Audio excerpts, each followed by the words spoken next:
López Dóriga. Periodismo de experiencia, el análisis, las primicias, entrevistas con los protagonistas de la noticia. Joaquín López Dóriga, haciendo la diferencia en información. Muy buenas tardes, tenga usted muy buenas tardes. Es la 1:30 en punto, pero en punto tiempo del centro de México. Yo soy Joaquín López Dóriga, transmitiendo para usted con mucho gusto, como todos los días en vivo. En vivo desde la Ciudad de México para toda la República Mexicana a través de 95, sí, a través de 95 estaciones de radio en todo el país y a través de otras 30 estaciones de radio más en Estados Unidos para todos nuestros paisanos. En California, Arizona, Texas, Nueva York, Illinois, Georgia, Utah, Kansas, Oklahoma, Carolina del Norte y del Sur, Tennessee, Oregon, Colorado y Florida. Y también estamos al aire en ese momento en Telefórmula. En Telefórmula estamos al aire. En Easy, canal 121. Sky, canal 157. Total Play, canal 161. Megacable, canal 153. En Dish estamos al aire en el canal 354. Y también para nuestros paisanos estamos al aire en Telefórmula Estados Unidos. A través de las cadenas Xfinity Latino y Latino View. Y por supuesto también estamos en internet y en redes a través de Radio Fórmula, radioformula.mx y a través de lopesdoriga.com. Y hoy es lunes 16 de mayo del año 2022. Han transcurrido 137 días y faltan 228 y termina este año por la semana número 20. ¿Y de quién es santo, Laura? ¿De quién es santo este lunes 16 de mayo? Qué gusto, Joaquín, saludarte. ¿Cómo estás? Te deseo una estupenda semana. Hoy celebra su santo Nepomuceno, Ubaldo y Honorato. Mil felicidades a todos ellos. A ver, entonces, Nepomuceno, ¿quién? ¿Quién más? Ubaldo y Honorato. Bueno, Ubaldo Díaz, te mando un abrazo. Esto cumple Magdalena, muchas felicidades, mi querida Magdalena García de León. Qué historia, sí, con nuestro querido amigo. Bueno, pues muchas felicidades, Magdalena. Hoy se cumple Laura Pausini, le mando un beso y un abrazo, por supuesto. Y si todo esto soy Lau, que es lunes 16 de mayo, ¿Nos quiere decir de quién va a ser mañana santo? Martes 17 de mayo. Así es, Joaquín, han corrido rápido los días. Mañana celebra su santo Pascual y Heraclio. Y felicitamos a todos los maestros que todavía siguen en estos festejos con todo nuestro cariño. Yo los felicité desde ayer en la presentación, en el programa de ayer domingo. Y desde aquí le mando un abrazo muy cariñoso a doña Virginia Salazar. 87 años está cumpliendo. La mamá de mi querido Chato, el Chato Parada. Que doña Virginia, el abrazo con todo cariño, ya lo sabe. ¿Sí? Con todo cariño, tantos años, tantas historias también. Muchas felicidades. Y ti, Chato, algo bueno de saber hecho en la vida, Chato. Además eres una buena persona. Porque Dios te bendijo con que tu mamá pudiera llegar, y como está, como avión, hay fiesta y todo, ¿sí? A los 87 años. Muchas felicidades a ti, Chato, y por supuesto a tu mamá. Bueno, saludo pues al equipazo. Lola, ¿cómo estás? Muy buenas tardes, María Dolores Colín, Karina Macías, María Elisa Carreño, Sandra Jiménez, José Juan Padrón, el ingeniero Víctor Malpica, Alex Gasca, Óscar Satarain, Diana Trejo Briseño. Saludo, por supuesto, a Salvador Escobar. En Telefórmula la saludo. Ana Berta Coronado, muy buenas tardes. Alonso Mancera, Diana Chávez Piña, José Antonio Méndez, Javier Mejía, Miguel Ángel Sánchez Telles, Dino La Corona. Y bueno, pues esto es algo de lo más importante que ha ocurrido, que está ocurriendo hoy en México y en el resto del mundo, con mucho que es muchísimo, pero muchísimo de todo lo que usted leerá y escuchará mañana por la mañana, y sin duda muchísimo, pero muchísimo también de todo lo que usted leerá, escuchará y verá en el correr de las próximas horas, de aquí a la noche. Y bueno, pues le decía que esto es algo de lo más importante que está ocurriendo en este momento en México y en el resto del mundo. El presidente López Obrador reiteró que tiene que proteger la vida de los delincuentes. No, presidente, tiene que defender, proteger la vida de todos los mexicanos, Fuerzas Armadas incluidas, todos, ¿sí? Porque de los delincuentes no han respetado la vida al día de hoy 120,385 mexicanos. Solo ayer esos delincuentes, que dice usted que hay que proteger, ¿sí? Mataron a 105 mexicanos en el país, 105 mexicanos. Y a esto se suma la declaración del nuevo obispo de Chilpancingo, Chilapa, Monseñor José de Jesús González, que él quiere, dijo, conquistar el corazón de los narcotraficantes. El presidente insistió en que contrató a médicos cubanos porque en México no hay especialistas. ¿Por qué no hay? Ya le contestaron que sí hay 52,000 sin empleo. Y dijo que no hay especialistas debido a la corrupción, al sistema de corrupción y al modelo neoliberal. Acusó que hay médicos neoliberales y grupos que no les gusta la gratuidad. Aquí no le gustan los servicios gratuitos de salud, presidente. Dígame uno solo, señáleme uno. Y luego se fue más duro, sí, contra todos los médicos, contra los firmantes de 30 federaciones, asociaciones y colegios de médicos que expresaron su rechazo a la contratación de los cubanos. Los llamó retrógradas y egoístas. ¿Qué modo de insultar y de los calificativos y las descalificaciones? Retrógradas y egoístas, presidente. ¿Quiero los médicos en la calle? Haga memoria, ¿sí? Y luego reanudó la ofensiva contra la UNAM, ya ve que es sostenida, ¿sí? Reclamó a la Universidad Nacional Autónoma de México que cuando se enfrentó la pandemia, cuando enfrentamos la pandemia, sí, la universidad mandó a sus casas a todos los estudiantes de medicina en lugar de convocarlos. Esa es la acusación. Mientras están esas acusaciones, científicos mexicanos del Instituto Nacional de Nutrición desarrollaron un protocolo de medicamento contra la inflamación producida por el COVID. Ahora entiendo también por qué él se ordenó, el presidente, por supuesto, de Palacio, quitarle a la UNAM la silla en el Consejo de Asesores del Instituto Nacional de Nutrición y dársela al Politécnico. ¿Por qué? Porque el Politécnico depende de la Secretaría de Educación Pública, o sea, de su gobierno. Y ya está publicada el acuerdo en el Diario Oficial que elimina aranceles a alimentos importados para combatir la información y anuncia un esquema de aumento salarial y apoyo a los maestros, sobre todo a los que ganan menos. Al mismo tiempo, grupos de maestros de la coordinadora, claro, se manifestaron frente a Palacio para exigir mejores condiciones de trabajo. Y mire cómo está la situación en el gobierno, ¿sí? La Secretaría de Economía dio a conocer un acuerdo por el cual se establecía la revisión, ¿sí? No es verificación, la revisión, como hace muchísimo, la revista a todos los coches que hay en México. ¿Sabe qué es ese negociazo? ¿Y sabe lo que representaría? Bueno, pues hoy el presidente desautorizó esta nueva revista vehicular, la anunció hace 2 meses la Secretaría de Economía, y reprochó públicamente que hay secretarías que toman decisiones sin consultar, y que sin consultarle a él, claro, ¿no? Y que no van a bolsear a la gente. O sea, así está el orden en su gobierno. La Secretaría de Economía tomó decisión sin consultarle al presidente para bolsear a la gente. Esto es, y en el resto del mundo.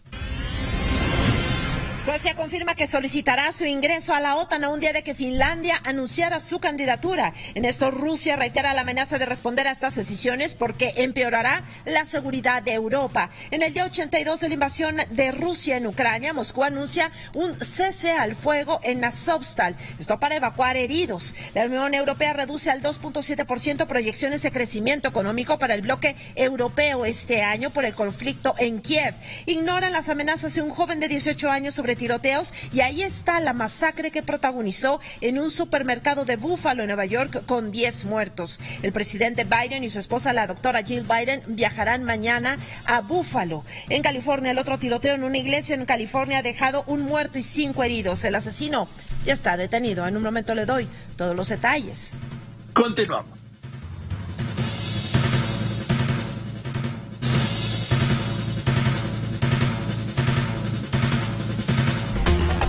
Usted lo conoce, lo ha escuchado, visto y leído.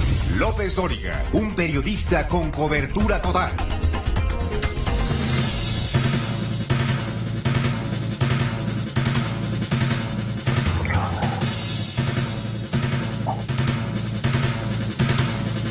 Bueno, pues el presidente López Obrador reiteró que su obligación es defender la vida de los delincuentes. Yo difiero, no se trata de matarlos, sí, no, se trata de defender la vida de toda la sociedad, presidente, de toda la sociedad, repito. Al día de ayer, en lo que va de su gobierno, esos delincuentes que usted quiere proteger, según dijo, o protege, según dijo, le han faltado, no han protegido y le ha faltado el respeto a la vida de 120,385 mexicanos, presidente. Usted no puede proteger a estos asesinos, ni usted ni su gobierno. Usted tiene que proteger a la sociedad, y a los delincuentes no se trata de protegerlos, sino de aplicarles la ley. pero usted insiste en proteger a los delincuentes. Lo ha dicho a lo largo, durante 6 jornadas seguidas. Y también hoy se fue a lo hondo el presidente contra los médicos, ¿sí? Los llamó retrógradas y egoístas, ¿sí? Productos de la corrupción y del liberalismo. Eso, presidente, ¿quiere a los médicos en la calle? Haga memoria, presidente. Recuerde el caso de Díaz Ordaz. Yo sé que usted no es Díaz Ordaz ni hoy, es entonces, ¿sí? Pero recuerde el conflicto médico. Luego los nuevas generaciones ni saben de qué le estoy hablando, pero usted sí sabe porque ya tenía edad, ¿eh? Sara. Se contratará a 500 médicos cubanos porque aquí no hay suficientes, justificó el presidente López Obrador ante las críticas de diversas asociaciones. Señaló que primero se hará una convocatoria a todos los médicos del país sobre la Cumbre de las Américas. Reveló que el próximo miércoles una delegación de funcionarios estadounidenses, organizadores de este evento, se reunirán con él aquí en Palacio Nacional. Los detalles, Joaquín, más adelante. Bueno, vamos a ver qué le dicen. Mira, aquí hay una cosa. Si López Obrador logra que el presidente Biden invite a Cuba, Nicaragua y Venezuela, será un triunfo, no solo en México, un triunfo continental para el presidente López Obrador, porque habrá doblado a Joe Biden, al presidente de Estados Unidos. Esto sí lo logra. Si no lo logra, pues será un conflicto con Joe Biden, porque en sus momentos más bajos, que es lo que son los que está usando el presidente Biden, y en tiempos electorales, pues le va a echar a perder su Cumbre de las Américas. Que de por sí le digo, mire, si el presidente López Obrador no va a Los Ángeles el mes que viene a la Cumbre de las Américas, no pasa nada, nada. Si va a hablar, tampoco pasa nada.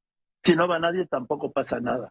Si no hay Cumbre de las Américas, tampoco pasa nada. De esas cumbres, le repito, yo que soy un profesional de haber cubierto cumbres desde hace más de 50 años, nunca de una cumbre ha salido una decisión que beneficie, en este caso, a México.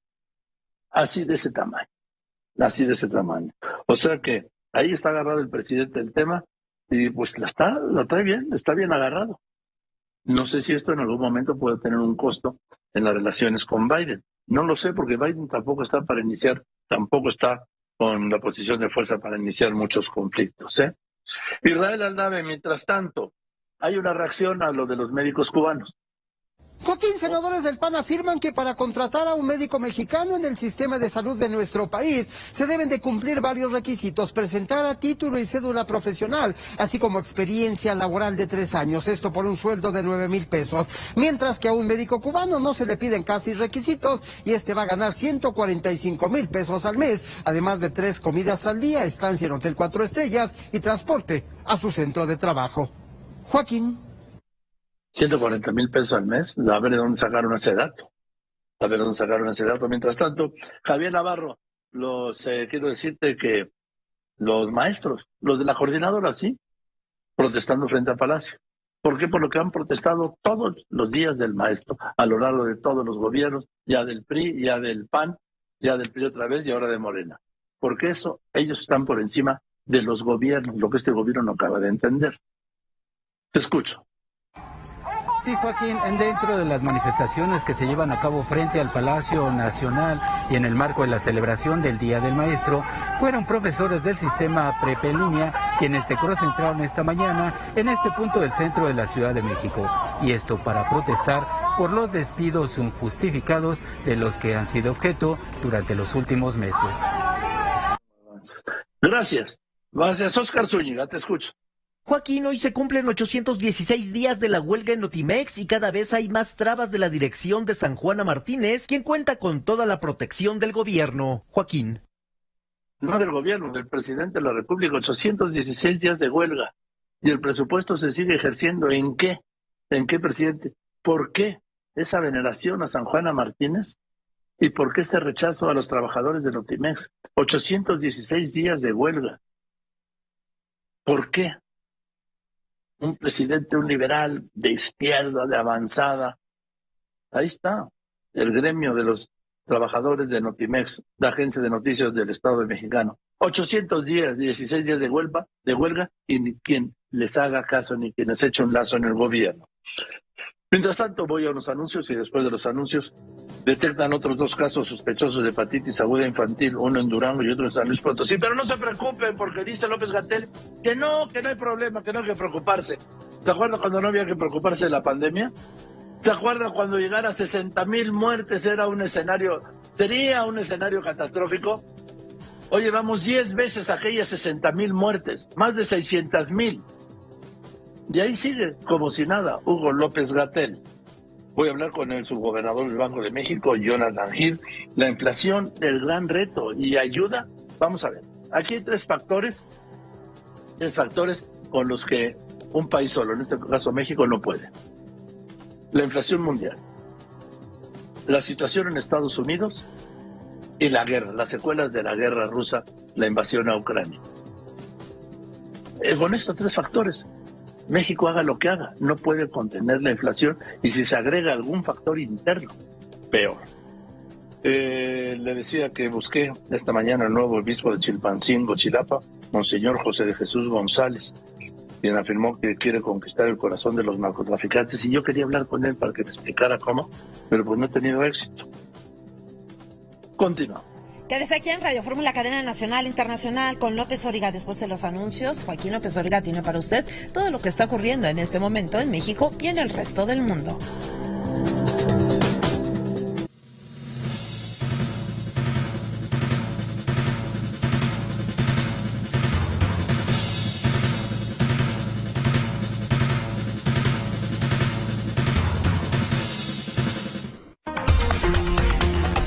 No podemos elegir lo que sucede, pero sí quién nos lo cuente. Joaquín López Dóriga, un asunto de confianza.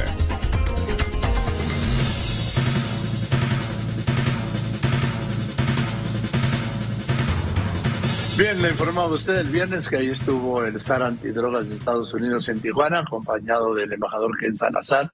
El SAR Antidrogas revisó un túnel. Bueno, pues dijo el embajador Salazar que por lo menos hay 200 túneles.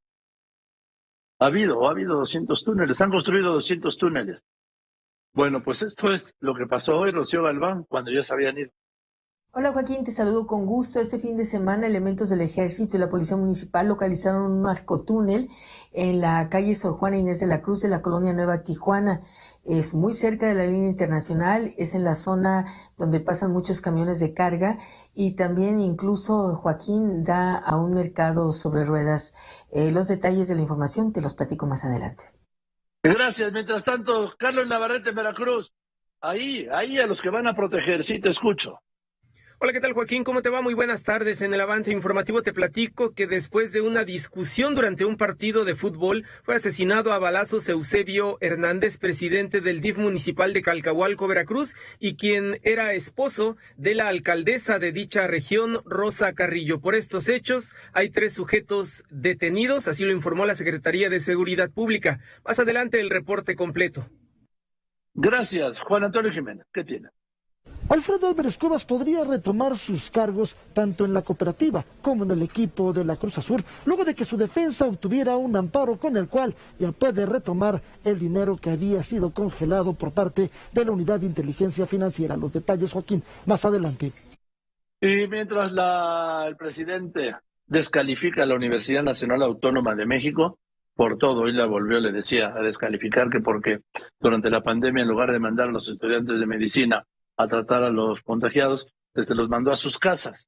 Y ya ha dicho que se derechizó, que defendió los modelos neoliberales, que guardó silencio cuando, ya sabe, ¿no? Cuando todo el pasado, cuando el feo, y que tampoco le gusta el lema de la UNAM, el de Vasconcelos, de por mi raza hablará mi espíritu, mientras él golpea permanentemente a la Universidad Nacional Autónoma de México. Lo que no sé para qué lo está haciendo, pero no le auguro ningún buen efecto. En el mundo la reconocen, la capacidad de la UNAM. Te escucho, Héctor Herrera. La Universidad Nacional ya se posicionó como la institución de educación superior más premiada de Norteamérica en ingeniería civil, al ganar los primeros lugares del concurso regional de la Sociedad Americana de Ingenieros Civiles en Texas este año. Y ahora voy contigo, Leopoldo Espejel, el incendio de esta madrugada. Joaquín, esta madrugada se registró un fuerte incendio en una fábrica de químicos ubicada en el Parque Industrial Cuamatla, en Cuautitlán Izcalli, en el Estado de México, por lo que la zona fue evacuada. El siniestro dejó un saldo de por lo menos 5 personas lesionadas y daños materiales importantes. Joaquín. Gracias. Y voy contigo ahora, John F. Burnett, La Voz de América. La masacre de ayer, ¿en dónde? En Búfalo, Nueva York, te escucho. Un hombre blanco de 18 años de edad está en custodia de las autoridades luego de abrir fuego con un fusil en un supermercado en Buffalo, una ciudad al norte de Nueva York, en la frontera con Canadá, matando a 10 personas e hiriendo a 3 más en un hecho similar a un asalto militar, y todo quedó captado en una transmisión en vivo por internet, en lo que las autoridades describieron como extremismo violento por motivos raciales. John F. Burnett, Voz de América, Washington. Y esto no hay quien lo pare en Estados Unidos, sí, las masacres, no hay quien las pare. Y ahí está, ¿qué pasa? ¿Por qué? Por la venta indiscriminada de armas, y además de armas de repetición. En los tiempos del presidente Clinton logró una reforma para impedir que en las armerías pues se vendieran a los particulares armas de repetición. Luego con Bush regresó, anuló esa limitación y ahora le venden todo, lo que quiera, ahí están los resultados y se está complicando. Ahora un vuelco en el frente, ahora sí que noroeste de Rusia, en su frontera de 1.350 kilómetros con Finlandia, porque Finlandia, así como Suecia, los dos nórdicos, pero Suecia no tiene la frontera, Finlandia la tiene toda con Rusia, ha dicho que quiere entrar a la OTAN. Y Putin ya dijo que si entra a la OTAN va a defender su frontera con lo que tenga. Te escucho, Yoconda Tapia, también de La Voz de América. El presidente de Rusia, Vladimir Putin, no aceptará el despliegue militar de la OTAN en territorio sueco o finlandés. Así advirtió hoy, luego de que los gobiernos de ambos países nórdicos manifestaran su voluntad de adherirse a la Alianza Atlántica. Yoconda Tapia, Voz de América, Washington. ¿Y qué va a hacer Putin? Insisto, ya invadió Ucrania. Bueno, está en la guerra de invasión de Ucrania. También va a intentar invadir Finlandia. Se va a echar ese tiro. Bueno, staliniano. Claro, es un pequeño soviético. Ingeniero Alberto Hernández Unzón, jefe de meteorología del Grupo Fórmula. El tiempo. ¿Qué tal, Joaquín? El día de hoy, amplios periodos de cielos despejados y muy elevadas temperaturas en la mayor parte del territorio nacional. La probabilidad del desarrollo de giro ciclónico en el oeste del Caribe del 23 al 24 de mayo. El día de hoy en Ciudad de México, 30 grados centígrados. Monterrey y Hermosillo, 38 grados. Guadalajara, 32 y Mérida, 34 grados centígrados. En las próximas horas, el desarrollo de tormentas eléctricas en Durango, Chihuahua, Jalisco, Chiapas y el sur de Quintana Roo. Joaquín, muy buenas tardes. Gracias, ingeniero. Y en el resto del mundo, Laura Pérez Cisneros. Gracias, Joaquín. La revista Science acusó a la Corte Suprema de Estados Unidos de ignorar a la ciencia en el fallo para derogar el derecho a la interrupción del embarazo. Corea del Norte desplegó a su ejército para contener un brote de COVID que ha dejado ya más de 1.200.000 contagios. Su líder, Kim Jong-un, criticó esta lentitud de sus funcionarios para contenerlos. En Argentina, los contagios vuelven a repuntar. Solo en una semana se registró ya un aumento de un 92%. Y este lunes, Estados Unidos condenó el nuevo Código Penal aprobado por la dictadura cubana que restringe aún más la libertad de expresión, de prensa y de reunión en la isla. La guerrilla de Colombia, el ELN, anunció una tregua de 10 días, esto por las elecciones presidenciales en su país. Líderes mundiales viajaron a los Emiratos Árabes para expresar personalmente sus condolencias a la muerte de quien fuera el presidente del país, el jeque Jalifa bin Zayed, que tenía 73 años. Entre los invitados estuvo el rey Felipe VI de España, quien aprovechó su estancia en los Emiratos para hablar vía telefónica con su padre, el rey emérito Juan Carlos I, quien reside desde hace 2 años en Abu Dhabi. Y después de esto, pues ya se ve el regreso temporal por el momento del rey Juan Carlos I, primero a Madrid y después al Campeonato Mundial de las Regatas allá en Galicia. Joaquín. Gracias, Laura Pérez Cisneros. Y esto es en el mundo, esto es en las finanzas. En este momento el dólar interbancario ha mejorado el peso. Sí están 20 pesos con 7 centavos el dólar interbancario en el mundo. Aquí se venden metanillas en 20.42, en los bancos hasta en 20.97. El euro en el mundo, $1.04. Aquí un euro se vende en 21 pesos con 98 centavos. Y el petróleo, Héctor Herrera. El precio del barril de petróleo se está reportando, Joaquín, ya en $106.36, subió $4.22 respecto al precio previo y se ubica $51.26 por arriba del precio de referencia para este año, que es de $55 el barril. Gracias, Héctor Herrera. Yo le quiero invitar, como todos los días, a que tenga usted la información en tiempo real. ¿En dónde? En López Dóriga Digital. ¿Dónde está López Dóriga Digital? Está ahí, está al alcance de su mano, donde quiera que esté, en cualquier parte del mundo, en cualquier parte de México, las 24 horas del día, los 7 días de la semana. ¿Qué trae de principal? Se contratarán a médicos cubanos porque no hay especialistas en México. Y ya le han contestado el presidente, los médicos, que hay 52,000 médicos, 52,000 médicos esperando que los contrate el gobierno, pero nada. También le invito a que pues me siga así en Facebook. En Facebook soy Joaquín López Dóriga. En Instagram también que me siga, soy López Dóriga. Que se suscriba al canal de YouTube, también se llama López Dóriga. Les recuerdo que tiene toda la información en mi Facebook, en Instagram, en YouTube, en Telegram, en Spotify, en Amazon Music, y por supuesto que se integra esta incontenible comunidad de Twitter, @López Dóriga, y que en esta tarde de lunes 16 de mayo de este año de 2022 le voy a tener a usted todo esto. Esto y más, mucho más hoy aquí con López Dóriga. Les recuerdo, siga todos los comentarios de López Dóriga en el Twitter, @López Dóriga. Ya son más de 8 millones de seguidores. Que tenga usted una estupenda semana. Al subgobernador del Banco de México, Jonathan Heath, que me haya aceptado esta entrevista. Jonathan, buenas tardes. ¿Qué tal? Muy buenas tardes.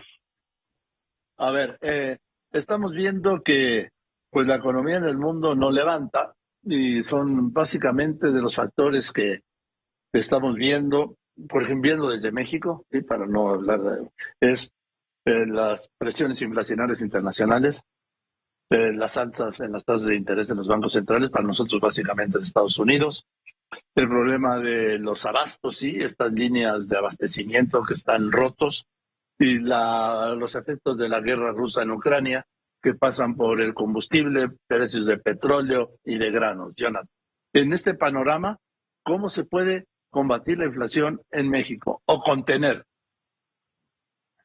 Bueno, a esa larga lista que ya mencionaste, creo que faltó una parte clave, que en Estados Unidos, como durante 2 años dieron estímulos fiscales y monetarios excesivos, tienes una economía sobrecalentada en Estados Unidos que está produciendo inflación sin precedente, incluso más inflación que lo que hemos visto en nuestro país. Estamos importando la inflación en muy buena medida del resto del mundo, pero pues Estados Unidos creo que es el problema principal. Ahora, para combatir esta inflación es sumamente difícil porque primeramente es importado y proviene de un cúmulo de choques del lado de la oferta, lo cual con la política monetaria tradicional pues es difícil combatirlo. Entonces uno se preguntaría, bueno, ¿y entonces por qué están aumentando las tasas de interés, que es la acción tradicional típica que utilizan los bancos centrales para tratar de combatir la inflación, si no proviene de un exceso de demanda, sino de problemas del lado de la oferta? Pues sí. La respuesta es muy clara. Estamos tratando de mandar el mensaje, que es típico del Banco Central, de que estamos haciendo todo lo posible para tratar de contener este problema inflacionario, aunque dentro de todo lo posible no es mucho lo que podemos hacer, pero dentro de lo poquito que podemos hacer, estamos haciendo todo lo que podemos.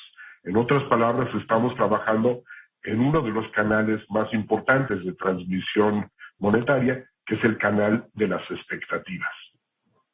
Que es fundamental, las expectativas, y sobre todo porque luego muchas veces los mercados no son muy razonables, ¿no, Jonathan? Así es.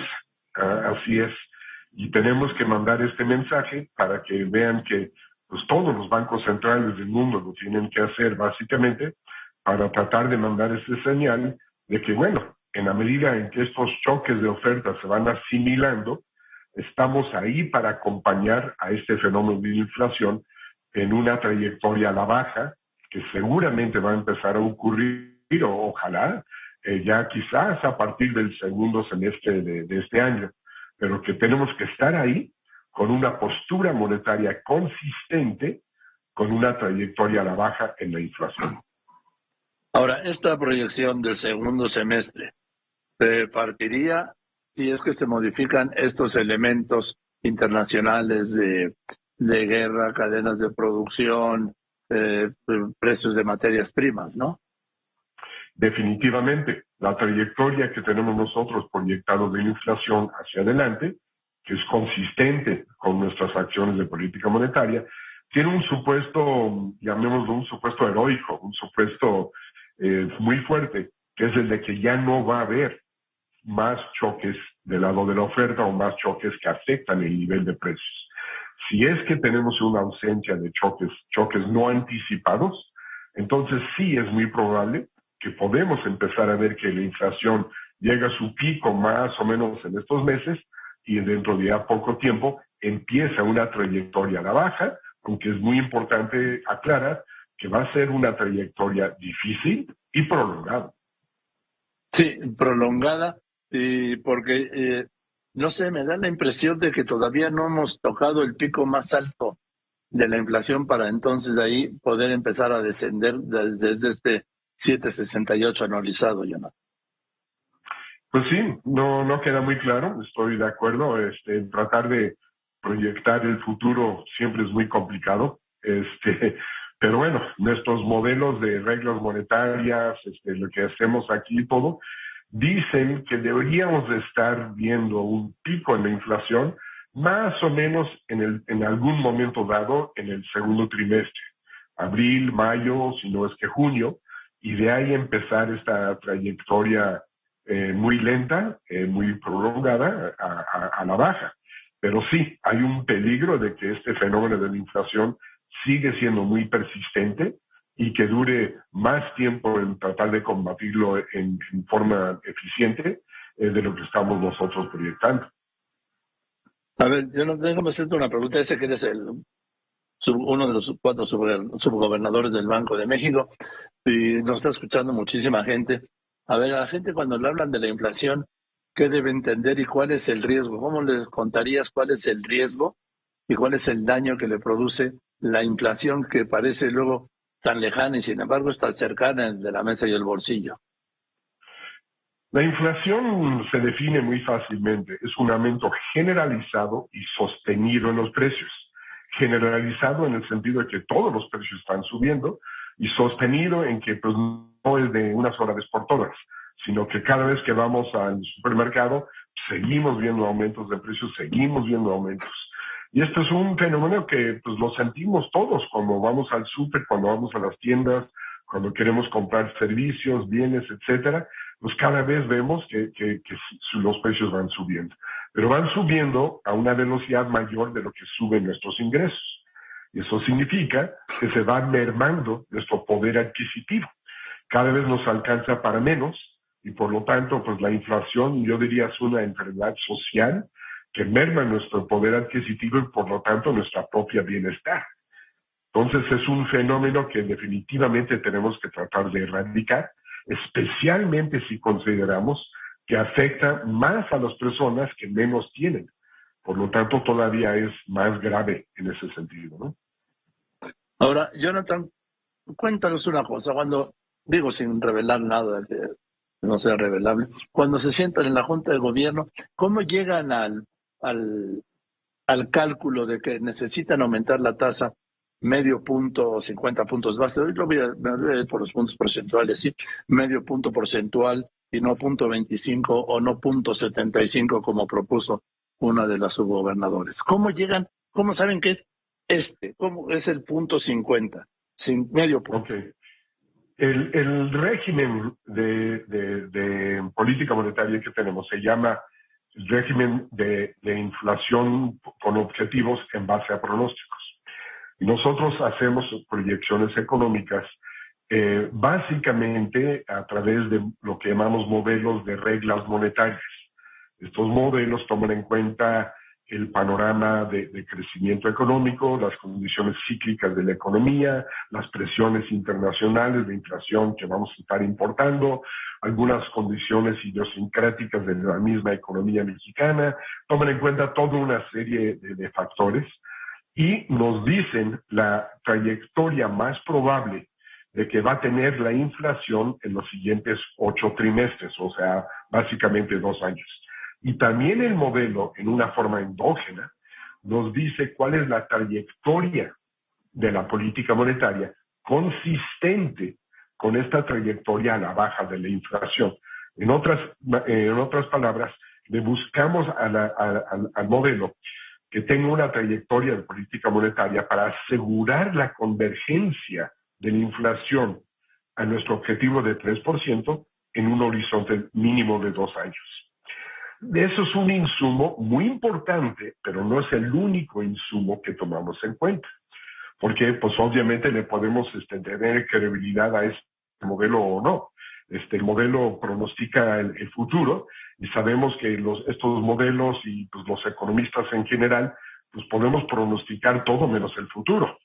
Entonces, pues siempre hay una gran dosis de incertidumbre. Entonces, cada miembro de la Junta toma este primer insumo y le dice, pues no, yo le creo, no le creo. Yo creo que necesitamos una dosis más fuerte para asegurar la convergencia de la inflación. U otra persona podrá decir, no, este fenómeno de inflación es transitorio, no hay que hacer nada, solito va a bajar. También es válido. Cada quien puede pensar y puede interpretar lo que nos sugiere estos modelos en una primera instancia, como sea. Y en base a eso, hacemos nuestras discusiones, nuestro debate, cada quien comparte su punto de vista y emitemos ya nuestro voto por 50 puntos base o si alguien quiere votar en una forma diferente, pues tiene toda la libertad de hacerlo. Ahora, explícanos, por favor, Jonathan Heath, estoy hablando con Jonathan Heath, tu gobernador del Banco de México, ¿por qué al subir la tasa de interés se combate la inflación? Porque parecería que se encarecen los créditos y esto provocaría también un aumento en la tasa inflacionaria, ¿no? ¿Por qué se combate la inflación al aumentar la tasa? Se tiene identificado 5 mecanismos de transmisión monetaria. Uno opera a través de todas las tasas de interés, otro a través del crédito, otro a través de los precios de otros activos, una cuarta transmisión opera a través del tipo de cambio y la quinta es a través de las expectativas. Si en un momento dado yo aumento el precio del crédito, estoy mandando una señal a las empresas, señores, no es momento de invertir ahorita, bájale su ritmo de inversión. Y le mando un mensaje a los hogares, señores, ahorita no es momento de utilizar sus tarjetas de crédito ni pedir un préstamo en la nómina, al revés. Ahorita hay que aprovechar la tasa de interés más elevada para ahorrar. Pónganse a ahorrar y espérense en cuanto a sus decisiones de gastar. Eso ayuda a tratar de comprimir un poco la demanda y trata de quitar estas presiones inflacionarias que estamos observando. Otro mecanismo, por ejemplo, el del tipo de cambio, hace más atractivo las inversiones en pesos, entonces hay un flujo de mayor dólares hacia la economía, eso ayuda a apreciar el tipo de cambio, y al apreciar el tipo de cambio, los precios de todos los bienes que importamos son más baratos, y eso ayuda también a contener las presiones inflacionarias. Ahora, Jonathan, el presidente y el secretario de Hacienda debieron conocer un programa de 6 meses para contener los precios de 21 productos de la canasta básica. Hoy se publicó en el Diario Oficial el decreto por el cual se eliminan de aranceles estos 21 productos. Esto ayuda, pero no es, por supuesto, suficiente, ¿no? Exactamente. Cualquier ayuda es bienvenida. O sea, no vamos a decir que no. No, definitivamente no va a perjudicar. Creemos que el efecto puede ser positivo, aunque no muy grande, pero cualquier ayuda, pues definitivamente bienvenida.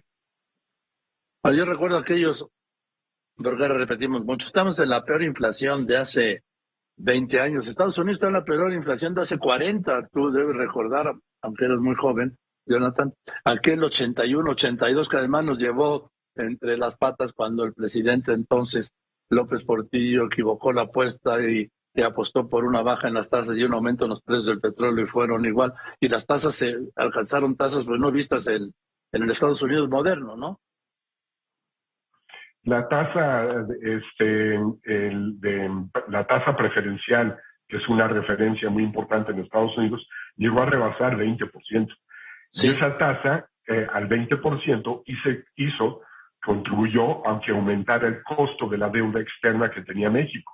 Y fue uno de muchos factores que incidió en el inicio de la crisis financiera internacional que inició en México justamente en agosto de 1982.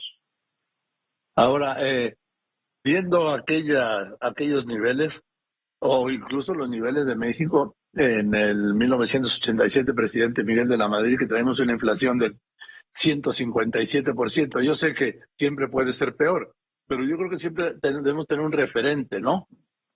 Jonathan. Definitivamente. La inflación que llegó a su pico entre febrero de 1987 y febrero de 1988 fue 179.7%. Me acuerdo perfectamente bien esa inflación de 3 dígitos. Pero en ese momento estaba alimentado por lo que llamamos nosotros una dominancia fiscal. El gobierno tenía un déficit abultado, muy por arriba de lo que pudiera tener ahora, yo diría casi 10 veces más en términos del tamaño de la economía, y buscaba financiarlo a través de la impresión de dinero. Utilizaba el Banco de México para financiar su déficit. Y eso es lo que más puede alimentar un proceso inflacionario. No hay nada que pudiera aumentar un proceso inflacionario más que eso. Hoy en día no tenemos la dominancia fiscal. Hoy en día el fenómeno inflacionario, muy complejo, pero muy diferente a lo que fue en los años 80. Sí, por fortuna. Y Jonathan, entonces, ¿qué tenemos que hacer en estos tiempos de crisis inflacionaria? Todos los mexicanos que te estamos oyendo. Lo que tenemos que hacer,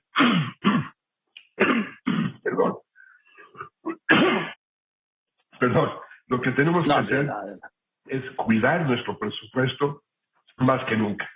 Asegurarnos en que lo que gastemos sea lo necesario, tratar de ahorita, en la medida en que podemos ahorrar aprovechando estas tasas mayores, proteger justamente nuestro poder adquisitivo y pues tener un poquito de paciencia para esperar que este brote inflacionario se pase. Este brote inflacionario, por más duro que ha sido y por más complejo, pues tiene una vida que no es duradera. Yo creo que pensamos que ya va a empezar a ceder poco a poco. Quizás nos equivocamos y tardamos unos 6 meses más en que empiece a ceder. Hay una persistencia mayor a la prevista, pero eventualmente debe de ir bajando y debemos de ir convergiendo más cerca a nuestro objetivo de 3%, si no es en 2 años, 2,5, 3 años, pero sí, por lo pronto, en el corto plazo, cuidemos nuestros ingresos. Gracias, Jonathan. Pues viniendo de ti, ahí queda así, a cuidar lo que hay, ¿no? Así es, dentro de la medida en que podamos. Sí, claro. Un placer, muchas gracias a ustedes. Gracias. El gusto es mío y muchas gracias. Es muy claro, Jonathan, como siempre, y te lo aprecio mucho. Es Jonathan Heath, subgobernador del Banco de México, pues diciéndonos que hay que ahorrar, que no hay que gastar lo necesario, ¿sí? Pero no posponer el cambio de la tele, del refri, del coche, ¿sí? Pues el saquito que si no me da, pues mandarlo al sastre a que le saque o a que le meta, digo, más bien que le saque, pero bueno, voy a los anuncios y después de los anuncios me reportan un tiroteo en San Cristóbal de las Casas. Había dicho el alcalde de San Cristóbal de las Casas que si no resolvía el problema renunciaba. No lo ha resuelto y no ha renunciado. La insistencia del presidente López Obrador de proteger a los delincuentes. Yo insisto, no se trata de que los maten ni mucho menos, no. Se trata de que se les aplique la ley y de proteger a todos los mexicanos, a todos, y repito, a los delincuentes que se les aplique la ley. Es todo. Además, ese mandato Lo asumió usted cuando protestó como presidente de la República el 1 de diciembre de 2018 ante el Congreso de la Unión y de cara a todos los mexicanos de guardar y hacer guardar la Constitución política de los Estados Unidos mexicanos y las leyes que de ella emanen. Y las leyes que señalan que de ella emanan y la misma Constitución habla de aplicar la ley a los delincuentes. Y bueno, pues ahora sí que para que aprendan. La UNAM se convierte en la institución de educación superior más premiada de Norteamérica en ingeniería civil. En la mañanera la descalifican y en el mundo la reconocen. Y esta semana podría ser clave. Bueno, yo no sé si sea clave o no, pero viene un equipo de no los que están organizando, sino un grupo de los organizadores de la Cumbre de las Américas el mes que viene en Los Ángeles, para hablar con el presidente López Obrador. Van a hablar con él el miércoles y él les va a reiterar lo mismo. Si no van Cuba, Venezuela y Nicaragua, él no va. Continuamos. Quédese aquí en Radio Fórmula, cadena nacional e internacional con López Dóriga. Recuerde que aquí en este programa tenemos análisis, entrevistas y mucha información para usted con Joaquín López Dóriga. Digo, Sara Pablo, el presidente la emprendió de nuevo contra los médicos, los descalificó fuerte, cuidado con eso, insisto. Insistió en que él tiene que proteger a los delincuentes, que yo insisto, a los delincuentes les tienen que aplicar la ley, presidente, no protegerlos. Pero bueno, él insiste en eso. Y también dijo, la emprendió también contra la UNAM. Es decir, hoy como ha aprendido el presidente, Sara Pablo. Se contratará a 500 médicos cubanos porque aquí no hay suficientes, justificó el presidente Andrés Manuel López Obrador ante las críticas de diversas asociaciones. Consideró que hay mucha irracionalidad y egoísmo. Argumentó que la falta de médicos generales es el resultado de una política corrupta que se dio en el periodo neoliberal, donde se rechazaba a los jóvenes porque no había espacio en las universidades. ¿Cuánto van a ganar los médicos cubanos?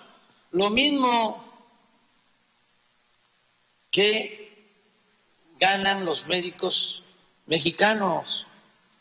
Y lo primero es convocar a todos los médicos de México, pero lo tenemos analizado y no tenemos especialistas para ir a trabajar en hospitales, en las zonas más pobres, más apartadas. Aseguró que hay como 50,000 vacantes disponibles y acusó que algunos médicos, por la formación neoliberal, no quieren ir a trabajar a zonas pobres y apartadas del país como Tlapa, Guerrero. Cuando menos se decía que había en el servidor público emoción social. Todo se acabó, no hay mística, no hay principios. Sobre la Cumbre de las Américas, el presidente López Obrador reveló que el próximo miércoles una delegación de funcionarios de Estados Unidos, organizadores de este evento, visitarán México. Tendrán un encuentro con él en Palacio Nacional y el canciller Marcelo Ebrard tiene prevista una conversación con el secretario de Estado para tratar el tema.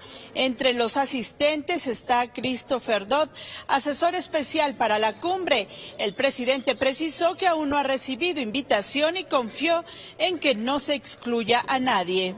Y si no se logra, que de todas maneras pues nos sigamos respetando, que no haya sanciones o reproches. Durante la conferencia, el secretario de Hacienda, Rogelio Ramírez de la O, explicó los pormenores del incremento salarial a los maestros, el cual se aplicará de manera retroactiva al 1 de enero.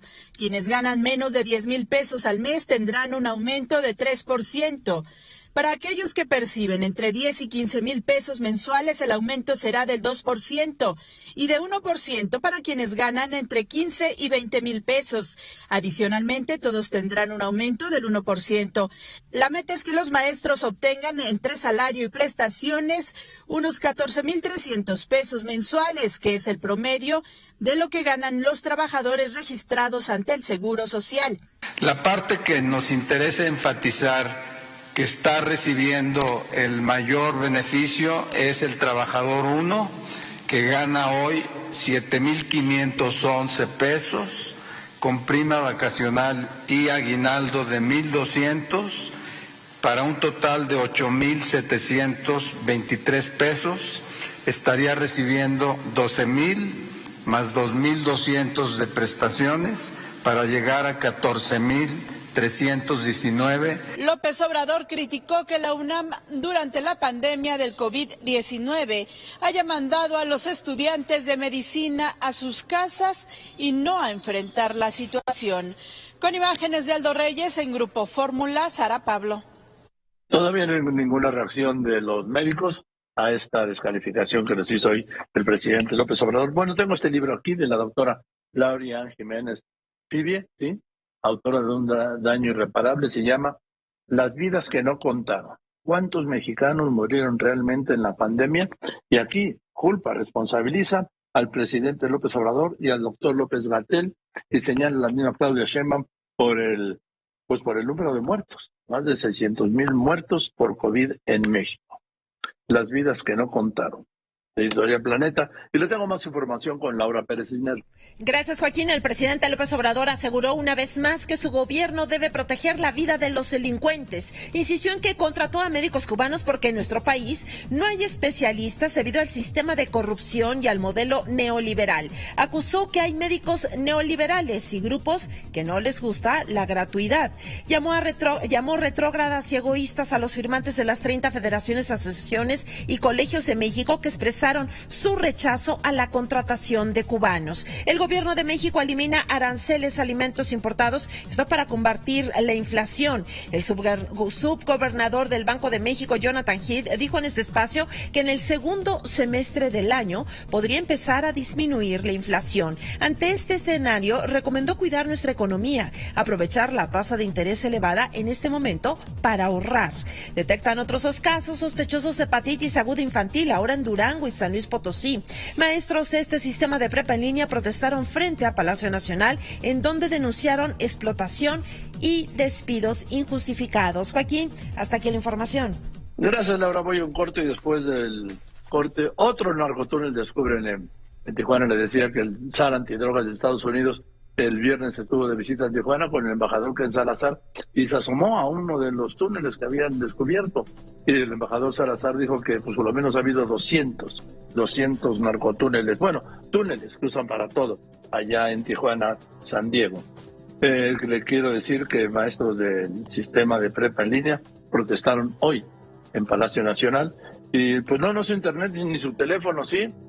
Los usuarios de Instagram tienen fallas en Instagram. Continuamos. Ya ves aquí en Radio Fórmula con López Origa. Recuerda que López Origa abre la conversación con usted.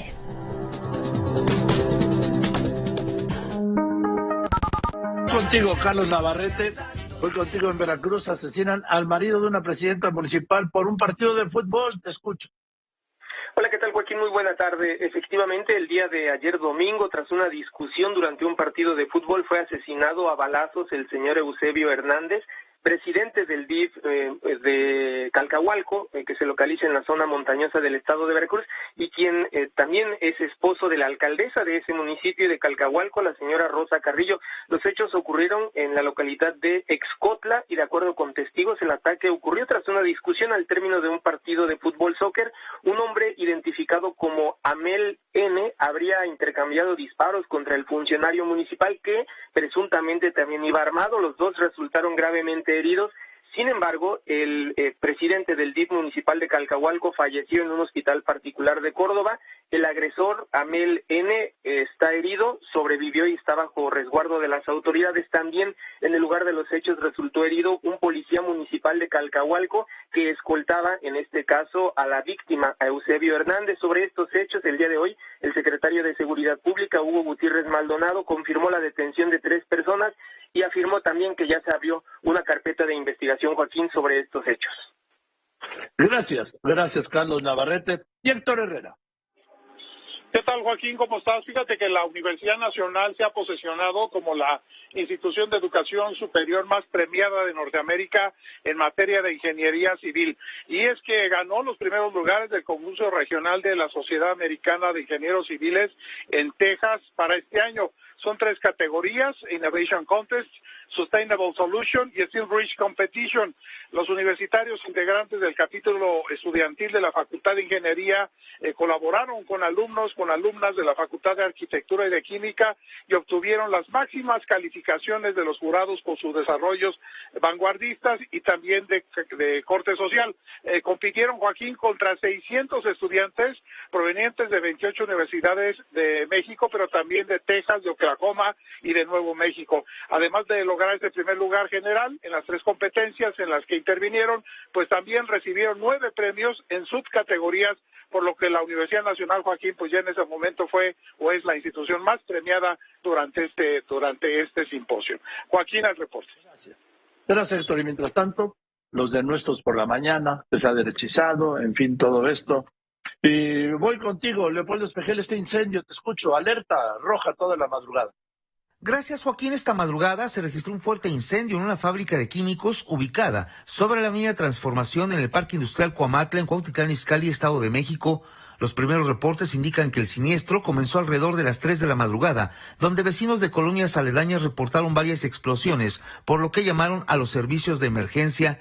Las llamas, Joaquín, alcanzaron varios metros de altura y la columna de humo pudo apreciarse desde varios puntos del Valle de México, por lo que la zona fue evacuada. Pese a que el parque industrial se encuentra a 100 metros de la estación de bomberos de Cuautitlán Izcalli, se requirió el apoyo de otros equipos, por lo que elementos de Protección Civil y del Cuerpo de Bomberos de Cuautitlán, Nicolás Romero, Tlalnepantla y Atizapán arribaron a la zona para atender el siniestro, logrando controlar el fuego, precedido de las labores de remoción de escombros. Joaquín, la fábrica fue destruida en su totalidad, así como vehículos que se encontraban en los alrededores. Árboles y postes de luz también resultaron afectados. Hasta el momento se desconocen las causas que originaron el siniestro y se habla de que al menos 5 personas lesionadas fueron trasladadas al hospital de Lomas Verdes en Naucalpan. Al sitio arribaron elementos del ejército mexicano. Joaquín, el reporte que tengo. Gracias, Leopoldo, por tu reporte. Bien, eso es todo. Voy a unos anuncios, sí. Voy a unos anuncios y regreso con más, con muchísimo más. Continuamos. Quedes aquí en Radio Fórmula con López Dóriga. Hace 2 semanas, ayer domingo hizo 2 semanas, el presidente López Obrador, en su visita a La Habana, que inició el sábado y terminó el domingo por la tarde, se reunió, como siempre dicen, fuera de agenda, pero no es cierto. Siempre están agendadas esas reuniones, aunque no se hagan públicas, con Raúl Castro, sí, el expresidente de Cuba, de 91 años. Y pues Laura Garza, fotoperiodista, trae su enfoque manual con esta imagen que vas a analizar, donde aparece el presidente López Obrador sentado, ¿sí?, con los 2 botones del saco abrochado, como le gusta, y a la derecha, pues un Raúl Castro como muy juvenil, ¿no? Tiene 91 años. Laura, buenas tardes. Muy juvenil. ¿Cómo está, don Joaquín? Buenas tardes. Pues aquí con enfoque manual y justo como lo pidió y lo platicamos el lunes pasado. Esta foto es muy dinámica y aparte descubrimos a otro López Obrador, ¿no? Siempre en cada viaje es como distinto, pero aquí en La Habana fue completamente un personaje ajeno al que conocemos comúnmente, incluso en sus giras internacionales. Una foto que va más allá de lo político y los vínculos que sabemos que Cuba y México han tenido. Bien lo dice, se dijo de manera oficial que había sido un encuentro casi fortuito, como si de la noche a la mañana fuera, ay, pues Raúl Castro nos va a recibir, señor presidente, y vamos para allá. Lo platicamos y pues no.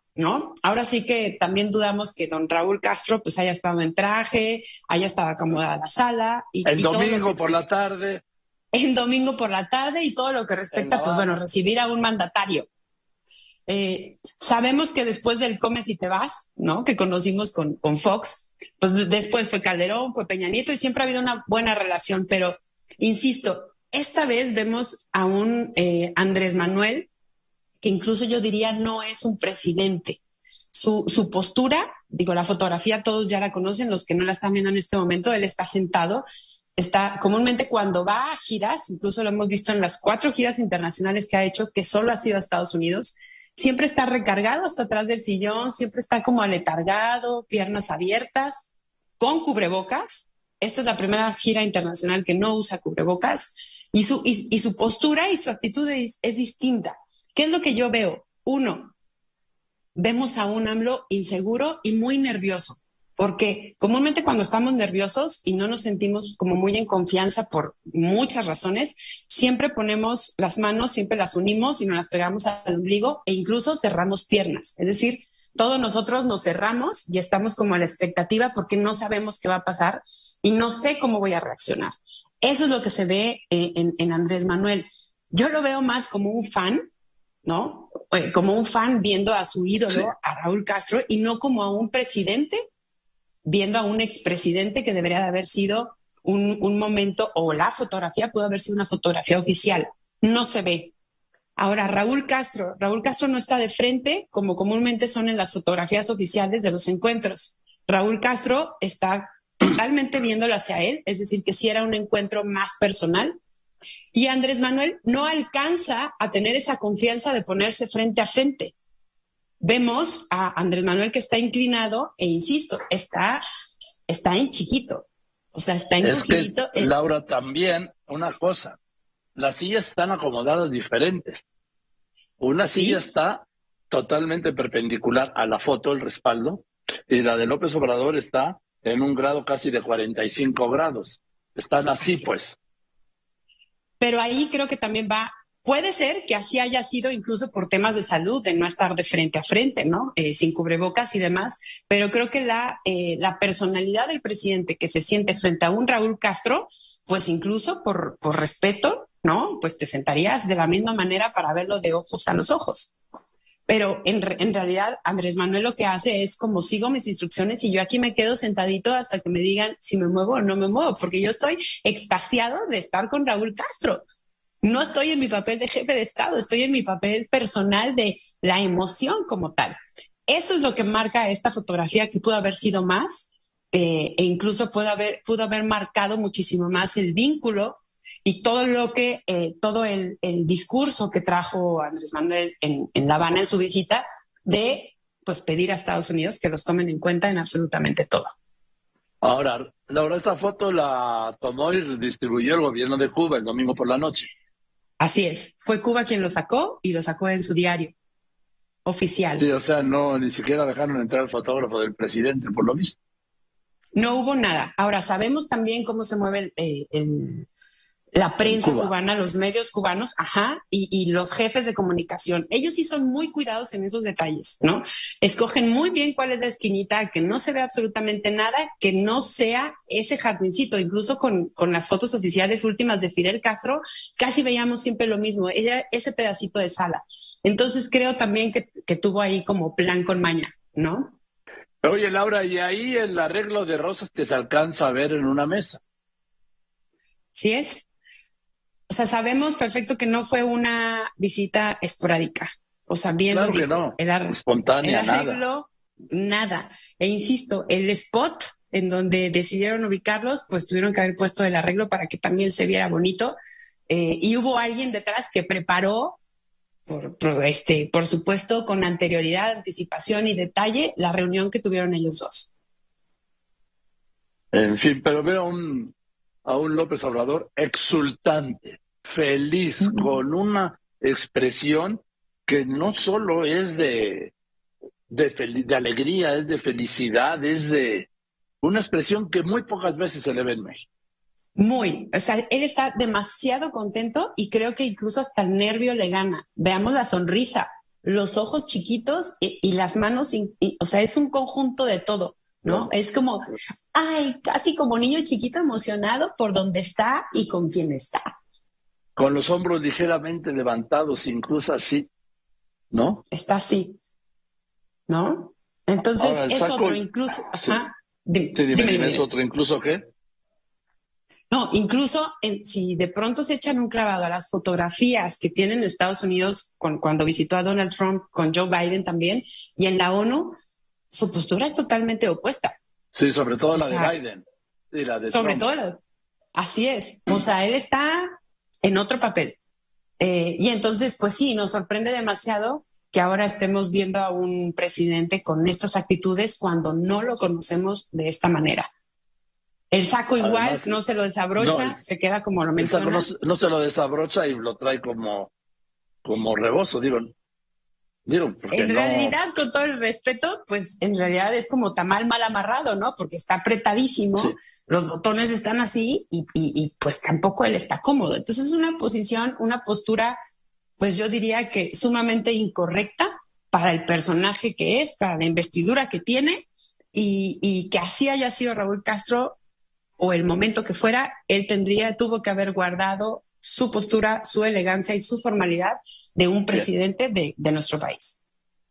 Bien, pero estaba muy contento. En fin, gracias Laura Garza. Gracias a usted. Con su enfoque manual, otro periodista. Y ahora voy contigo, Sara Pablo, porque yo creo que lo más importante de la reunión de ayer en el Día del Maestro en la Secretaría de Educación Pública no fueron los discursos larguísimos, por cierto, sino es el reconocimiento a los maestros, independientemente de quien esté en el gobierno, independientemente de quien esté al frente de la Secretaría de Educación Pública, el reconocimiento a los maestros con más años dedicados a este apostolado, y por eso lo rescato y por eso lo subrayo. Sara Pablo.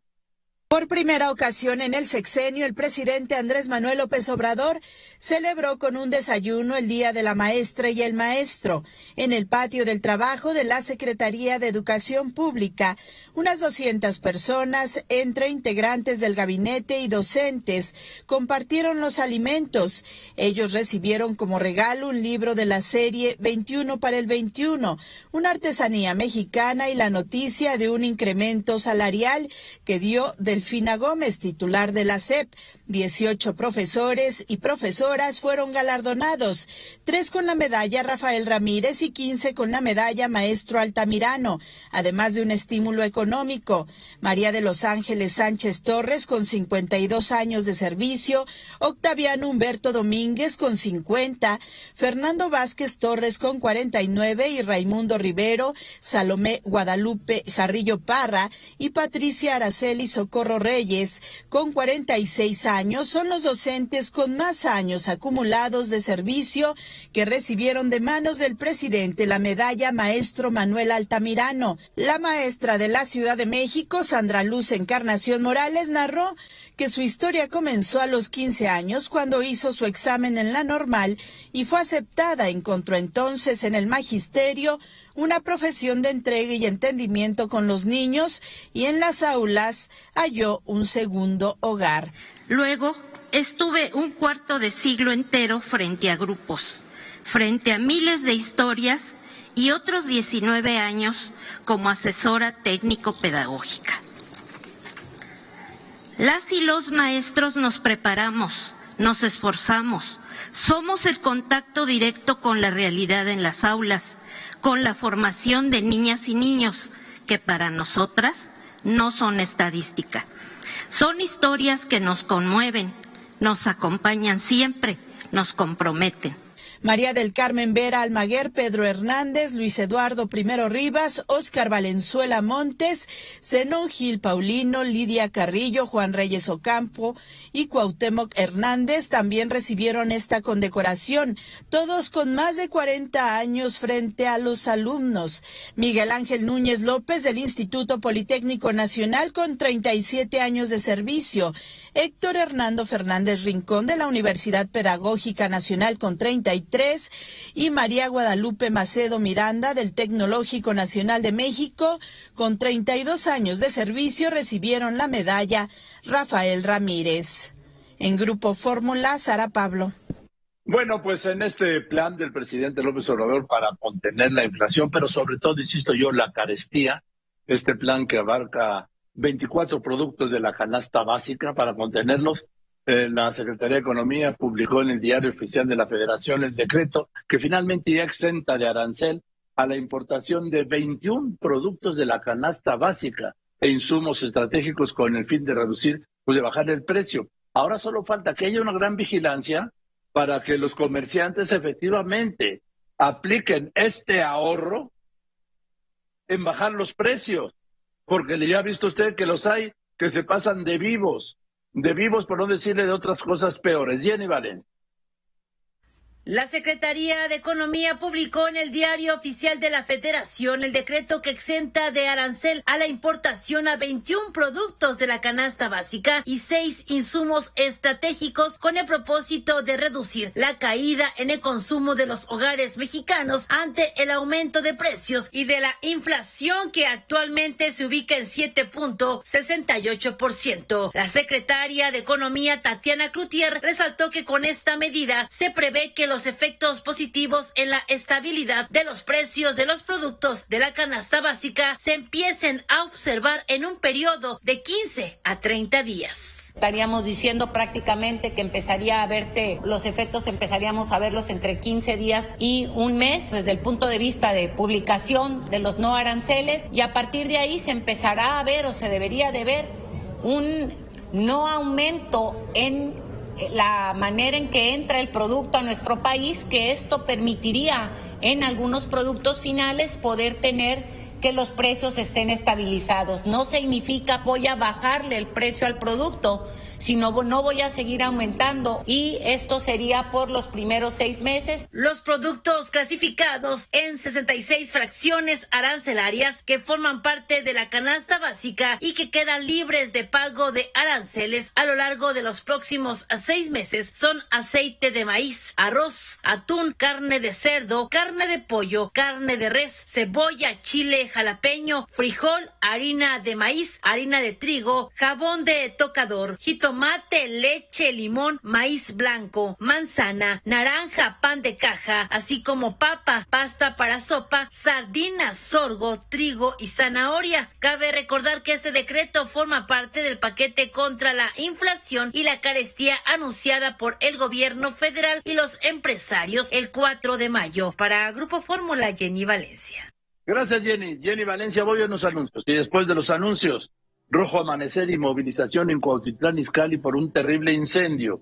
Y los tambores de guerra suenan cada vez más fuertes en Rusia. ¿Por qué? Porque ahora ya no solo es Ucrania al sur, ahora es al norte, en el casquete polar, Finlandia y Suecia, sobre todo Finlandia, su ingreso posible a la OTAN. Estamos hablando de que Finlandia tiene 1.350 kilómetros de frontera con Rusia. Y han sido históricos los conflictos entre la antes Unión Soviética y Finlandia, ¿sí? Y antes, y desde mucho antes, en el zarismo, con el imperio ruso. Esto no es nuevo el conflicto, pero Putin está decidido a impedir que Finlandia ingrese a la OTAN. ¿Por qué? Porque son 1.350 kilómetros de frontera. Y yo le pregunto a Putin, ¿qué? ¿También va a invadir Finlandia? Continuamos. Va con Laura Garza sobre la visita del presidente López Obrador a La Habana. Hubo un invitado que siempre ha mantenido el más bajo perfil del primer círculo del presidente López Obrador. Un invitado para Cuba histórico, porque hay que recordar la relación con Cuba desde los tiempos del general Cárdenas, ya como expresidente, ¿sí? Cuando en un momento el general Cárdenas había decidido encabezar un grupo para ir a defender, a ir en apoyo de Fidel Castro. Así que el presidente López Obrador tuvo que intervenir. También en su momento la cercanía del ingeniero Cuauhtémoc Cárdenas con Cuba, con Fidel Castro, sí. Por supuesto la cercanía de su hijo, nieto del general, hijo del ingeniero Lázaro Cárdenas Batel, que fue embajador en Cuba, que fue gobernador en Michoacán y que pues tiene una cercanía incluso familiar con Cuba, y que actualmente él es el jefe de asesores del presidente López Obrador, algo que casi nadie sabe, porque nunca ha aparecido públicamente, ¿sí? Pero lo invitó a Cuba. Me parece una decisión inteligente del presidente López Obrador por el mensaje que estaba enviando. Y bueno, pues yo creo que Lázaro Cárdenas Batel, aunque no lo haya colocado nunca López Obrador entre sus precandidatos, me choca llamarle corcholata, me parece una falta de respeto, aunque algunos ya se asoman así. Me parece, es una falta de respeto. Lázaro Cárdenas Batel es una pieza que tiene el presidente ahí guardado para la sucesión. Ahí está, guardado. Y no lo menciona, y ha tenido, ¿sabe qué desgaste ha tenido? 0. Y además tiene una marca registrada. Se llama Lázaro Cárdenas. Pero en fin, voy contigo, Marifer, ¿cómo estás? Porque tú vas a interpretar la firma de Lázaro Cárdenas Batel. ¿Cómo estás, Marifer Centeno? Hoy es lunes, grafóloga. Joaquín, ¿cómo estás? Siempre muy feliz de escucharte. Gracias. ¿Ya viste Joaquín Marín de Doping Web? Pero por supuesto, y que además la caricatura que está al inicio me parece extraordinaria y ya quiero que sea viernes. Ese es mi problema, que es lunes y ya quiero que sea viernes para ver Joaquín Marín de Doping Web por la mejor plataforma que ha existido, López Dóriga Digital. Entonces, a ver, ¿qué ves en la firma de Lázaro Cárdenas Batel? Es una de las personalidades más interesantes, pero también más complejas que hemos analizado. Uno, es una firma es una firma grande, es una firma redondeada, es una firma con una gran velocidad, es una personalidad que si tú la conoces o la amas o la odias. Lázaro Cárdenas Batel no es una persona con la que se puedan las medias tintas, ni te va a caer medio bien, medio mal. O te cae bien o te cae mal. Y esto se debe a que es una persona que tiene seguridad en sí misma. Incluso vemos cómo está el cuadrito donde tenía que haber firmado y vemos cómo el ovoide va a superar el cuadrito. Por otro lado, es una persona que tiene... no sabríamos de quién está hablando. La firma son 1, 2, 3, 4 círculos, un número 8, una C, podríamos entenderlo. ¿Por qué es importante mencionar esto? Porque estamos hablando de una persona a la cual le gusta ser misteriosa, a la cual le gusta pensar diferente, disfruta pensar diferente, disfruta de la ironía, disfruta del sarcasmo. Es una persona muy intensa, es una persona que se mantiene constantemente activa, es cordial pero muy observador, es extremadamente observador sobre con quién y cómo se relaciona, muy cercano a sus raíces. Todo lo que son estos ovoides al principio es porque es una persona que está muy consciente de sus raíces, es un gran conquistador, hay que decirlo, y sabe cómo convencernos, sabe cómo contarnos su historia y además hacernos partícipe de ella. Tiene ese encanto que hace que su narrativa se vuelva la nuestra. Ahora, ¿qué más ves? Es una escritura que al ser tan rápida y tan ascendente, uno, no le gustan los fatalismos, es una persona que está totalmente enfocada a soluciones, no a crear problemas, sino ver cómo soluciona y cómo soluciona de forma rápida, es cauteloso. A pesar de esta cautela, las cosas que hace las hace con mucha pasión, con mucha energía. Es una persona que además me llama la atención cómo va la firma tan ligada, lo cual nos habla de esta capacidad para hacer estrategias, para pensar a futuro. Uno podría pensar que en esta personalidad misteriosa o enigmática y que nunca nos da certeza sobre cuáles son sus verdaderas intenciones o sobre lo que está pensando, lo que yo me atrevo a decir es que siempre está pensando en lo que viene, a futuro y a largo plazo. Es una persona que no se queda en la en este momento, en este presente, sino que ya está pensando qué va a pasar, cómo va a pasar, de qué forma lo va a tratar.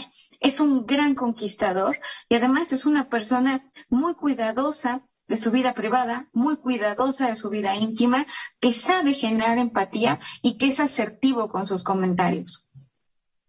Ahora, yo lo conozco hace muchos años y siempre una de sus cualidades ha sido la discreción, Marifer. ¿La ves ahí? Absolutamente, sobre todo cómo cuida su intimidad, cómo cuida su privacidad. Este tema de ser misterioso, enigmático, de ser muy cauto con lo que dice, ¿no? Es una persona que además por dentro es apasionada, es intensa, es entregado y por fuera presenta un gran autocontrol y además una extraordinaria capacidad de observar y ver el panorama completo de la situación. No es una persona que esté viendo un pedacito, sino que él ve y necesita para armar ese rompecabezas en la cabeza, más una cabeza que no se detiene. Es una mente que no para, es una mente que además está acostumbrada a conquistar al lugar que va, y una persona que disfruta mucho del análisis, que disfruta mucho, tal vez hasta por eso tenga el humor negro que tiene, y por eso cuando toma una decisión es tan definitivo y no le tiene miedo a tomar decisiones, al contrario, le gusta ejecutar lo que está pensando. Ahora dime, es una ascendencia. Su abuelo fue Damaso Cárdenas, que fue gobernador de Michoacán. Su abuelo el general Cárdenas, también gobernador de Michoacán y presidente de la República y expropiador del petróleo, en fin, una figura enorme en la historia de México. Su padre, otra figura, el ingeniero Cuauhtémoc Cárdenas, también fue gobernador de Michoacán. Él, Lázaro Cárdenas, también fue gobernador de Michoacán. O sea, hay una saga ahí de los Cárdenas, ¿no? Y él está muy orgulloso de sus raíces, todos estos inicios que son en forma de ovoide, hay unos círculos, es porque está muy orgulloso de sus raíces, pero así como está muy orgulloso, parece que ejercen sobre él esta presión de seguir demostrando, porque le gusta probarse a sí mismo, le gusta ponerse retos, es una persona para la cual estarse evaluando y superando constantemente a sí mismo le resulta fundamental. Bien. Pues gracias, Marifer, ahí está Lázaro Cárdenas Batel, el análisis de su firma a cargo de la grafóloga Marifer Centeno. Te mando un abrazo, Marifer. Gracias por todo siempre. Nos vemos el lunes. Hasta el lunes, que estés muy bien, Marifer Centeno. Bueno, y aquí tengo ya la Gaceta de la UNAM que dirige el periodista Juan Pablo Becerra Costa. Y en la portada, una portada extraordinaria, ¿sí? Dice, logro internacional y de la UNAM. Primera imagen real del centro de nuestra galaxia. Y dice la Gaceta, Sagitario A es un agujero negro equivalente a 4 millones de veces la masa del Sol, localizado a 27,000 años luz. Fue posible verlo por el EHT, una red internacional de 8 radiotelescópicos ubicados en diversas partes del mundo, en la que participan más de 350 científicos de 20 países y 80 instituciones. Entre ellos la Universidad Nacional Autónoma de México. Con esta técnica se podría apreciar una manzana en la superficie lunar, solo para que vean la fuerza de esta técnica, de esta red internacional de 8 telescopios. Con esta red internacional de 8 telescópicos se podría apreciar una manzana en la superficie lunar. Así de interesante y así de fuerte. Ahora esto ofrece a científicos datos nuevos, reafirma la teoría de la relatividad de Einstein y deja ya pues poco espacio, dice la Gaceta de la UNAM, ¿para qué? Para las hipótesis. También trae el trabajo de la mecánica de designación de la Junta de Gobierno atinada y democrática. Cuenta con legalidad plena y total legitimidad. Esta es, sin duda, una respuesta a Palacio Nacional que ha emprendido desde hace tiempo una ofensiva, vamos a llamarlo así, contra la Universidad Nacional Autónoma de México, desde cuando se había derechizado, luego que por qué no volvían a clases, luego que porque se habían alejado de las causas populares, después hasta que no le gusta el lema de la UNAM, por mi raza hablará mi espíritu de Vasconcelos, hoy que porque la UNAM en lugar de mandar a los estudiantes de medicina y médicos a trabajar, los mandó a su casa. Bueno, esa es la ofensiva y aquí está la respuesta, ¿sí? La mecánica de designación de la Junta de Gobierno atinada y democrática cuenta con legalidad plena y total legitimidad. Y el que lo entendió, lo entendió. El profesor universitario, dominio de la materia y atributos didácticos, hablando del Día del Maestro. Los maestros, agentes de cambio contra la violencia de género. Y después viene ampliamente, pero muy detalladamente, lo de la primera imagen real del centro de nuestra galaxia, este agujero negro extraordinario que yo todavía no alcanzo a entender y que aquí viene una gran explicación. Dice que la fotografía del agujero negro Sagitario A es una prueba de la teoría de la relatividad general, o sea, de la teoría de Einstein, ¿sí? En la imagen tomada recientemente se ha logrado conocer tanto la masa del hoyo negro como la distancia, 27,000 años luz. Una universitaria participa en la obtención de la imagen espacial, ¿sí? Me estoy refiriendo a Gisela Ortiz León, originaria de Oaxaca, estudiante de física, egresada de física de la Facultad de Ciencias de la UNAM, y es investigadora postdoctoral del Instituto de Astronomía. A sus 35 años, Gisela Ortiz León participó en la investigación internacional que logró obtener la primera fotografía de este agujero negro Sagitario ubicado en el centro de la Vía Láctea. Esto es, insisto, un gran avance, ¿sí? Pero un extraordinario avance. El Banco Mundial, esta es la Gaceta de la UNAM, ahora el México terrenal, ¿sí? El Banco Mundial reporta que nuestro país, que México, se ha convertido en el segundo país del mundo con la mayor recepción de remesas durante el año pasado, al superar a China y quedar solo por debajo de India. Esta situación no solo es producto del número de mexicanos, porque hay más indios que mexicanos en Estados Unidos, sino un aumento en los recursos que reciben los migrantes en tránsito provenientes de Honduras, El Salvador, Guatemala, Haití, Venezuela y otras naciones del centro y sur de América. Y también por el mayor incremento en el monto de las remesas, que en un momento llegó a ser 240, 260. Ahora, en el primer trimestre estaba arriba de los $350 la remesa. Héctor R. El Banco Mundial reporta que México se convirtió, Joaquín, en el segundo país del mundo con la mayor recepción de remesas durante el año pasado, al superar a China y quedar solo por debajo de la India. Esta situación también es producto de los recursos que reciben los migrantes en tránsito por el país, que provienen de Honduras, El Salvador, Guatemala, Haití, Venezuela y Cuba, y otras naciones del centro y sur de América.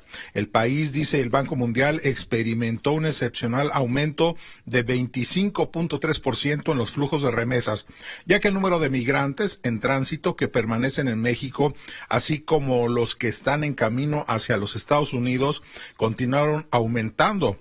Esta cifra, en suma de los 131,000 millones de dólares de remesas que recibió América Latina y el Caribe durante el año pasado, estamos hablando de un 25.3% más que en el 2020, siendo de hecho la región del mundo en la que más aumentaron estos flujos.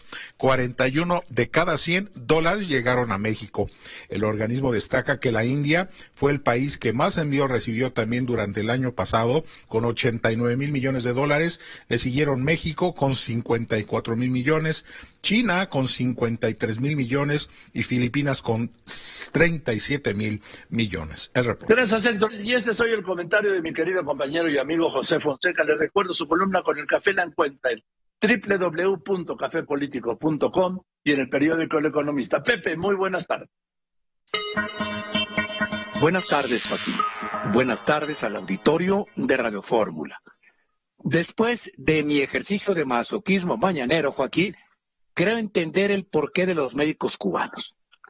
El gobierno de México tuvo que encontrar una vía para ayudar a Cuba, como ayudó a Guatemala, El Salvador y Honduras, y a Belice, ya que Cuba no se interesó por los programas de Sembrando Vida o Construyendo Futuro, y se la lleva con los recursos que se le pagan por los servicios de los médicos cubanos que vendrán a trabajar a la Sierra Guerrerense y con alguna asistencia técnica para los militares mexicanos que ahora manejan muchas empresas.